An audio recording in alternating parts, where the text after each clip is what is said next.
#AskDrJohnWatson type చేసి మీ questions అడగండి, తప్పకుండా రిప్లై చేస్తాను. UO Hydak 5951. I saw an older video of yours where you said that the hair in the donor area will not regrow.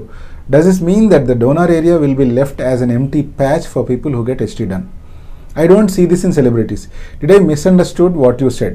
ఇక్కడ ఈ అబ్బాయి ఏమడుగుతున్నంటే, నాది పాత వీడియో ఒకటి చూసాడంటే, ఆ వీడియోలో నేను ఏం చెప్పాను అంటే, హెయిర్ ట్రాన్స్ప్లాంటేషన్ చేసినప్పుడు డోనర్ ఏరియా అంటే తల వెనకాల భాగంలోంచి మనం ఏవైతే హెయిర్ తీసుకుంటామో అవి ఫ్రంట్లో ఇంప్లాంట్ చేస్తాం కాబట్టి డోనర్ ఏరియాలో ఫర్దర్గా అక్కడ హెయిర్ మొలవు అని. సో ఇతను ఏమనుకుంటున్నాడు అంటే, అలా గనక నిజమైతే డోనర్ ఏరియాలో ప్యాచ్ లాగా మిగిలిపోవాలి కదా, మరి ఆ ఏరియాలో అందరికీ జుట్టు అలాగే మిగిలి ఉన్నట్టు కనిపిస్తుంది కదా, సెలబ్రిటీస్కి అయినా కానీ నార్మల్ పీపుల్ అయినా కానీ ఎవరైతే హెయిర్ ట్రాన్స్ప్లాంటేషన్ చేయించుకుంటారో తల వెనకాల ప్యాచ్ లాగా ఏం లేకుండా జుట్టు అంతా నార్మల్గానే ఉంటుంది కదా, మరి మీరు చెప్పేది ఏంటి అని. ఇక్కడ మళ్ళీ ఒకసారి అర్థం చేసుకుని ట్రై చేయండి. నేను చెప్పే ఉద్దేశం ఏంటి అంటే, తల వెనకాల భాగంలో సపోజ్ 100 వెంట్రుకలు ఉన్నాయి అనుకుందాం. ఆ 100 వెంట్రుకలు ఒక 25 నుంచి 30% మనం తీసుకొని ఫ్రంట్లో ఇంప్లాంట్ చేసుకోవచ్చు. అంటే ఒక 30 వెంట్రుకలు తీసుకొని నేను ఫ్రంట్ ఏరియాలో ఇంప్లాంట్ చేశాను అనుకుందాం. వెనకాల 70 హెయిర్ మాత్రమే మిగిలి ఉంటాయి. ఎందుకంటే ఆ 30 వెంట్రుకల్ని మనం స్కాల్ప్ ముందు భాగంలో అంటే ఫ్రంట్ ఏరియాలో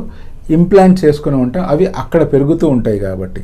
ఇప్పుడు ఈ 30 వెంట్రుకలు లేని ఏరియాలో స్కాల్ప్ అంతా ఒక ప్యాచ్ లాగా కనిపిస్తుందా అంటే లేదు, అలా కనపడదు. ఎందుకు అంటే ఉండే 100 వెంట్రుకలో ఒక 30 వెంట్రుకలు చూస్ చేసుకొని ఆ ఏరియాని మాత్రమే తీయడం అనేటువంటి జరగదు.